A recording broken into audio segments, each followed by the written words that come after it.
મહત્વના સમાચાર સુઈગામ તાલુકા પંચાયતમાં ભાજપનો ભગવો લહેરાયો। જી હા, જગદીશ પટેલ પ્રમુખ અને અવનીબેન ઠાકોર ઉપપ્રમુખ બન્યા છે। સુઈગામમાં ભાજપના નવા સુકાનીઓએ સંભાળી છે સત્તા। સુઈગામ તાલુકા પંચાયતમાં ઉત્સાહભેર વરણી પ્રક્રિયા પૂર્ણ થઈ છે। ભાજપના ભવ્ય વિજય બાદ સુઈગામમાં ખુશીનો માહોલ હાલ તો જોવા મળી રહ્યો છે।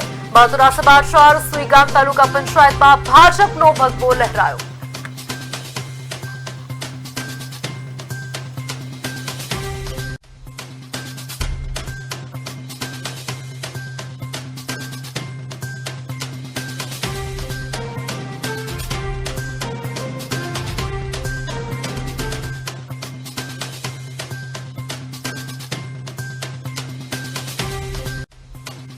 સુઈગામ તાલુકા પંચાયતના પ્રમુખ તરીકે આપણે નિમણૂક થઈ છે, શું કહેશો?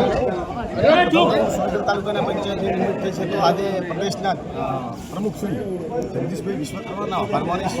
રાજ્યના મુખ્યમંત્રી શ્રી ભૂપેન્દ્રસિંહ પટેલ સાહેબનો આભાર માનીશ। નાયબ મુખ્યમંત્રી હર્ષ સંઘવી સાહેબનો આભાર માનીશ। આપણા વિધાનસભાના અધ્યક્ષ શ્રી શંકરભાઈ ચૌધરી સાહેબનો વિશેષ આભાર માનીશ।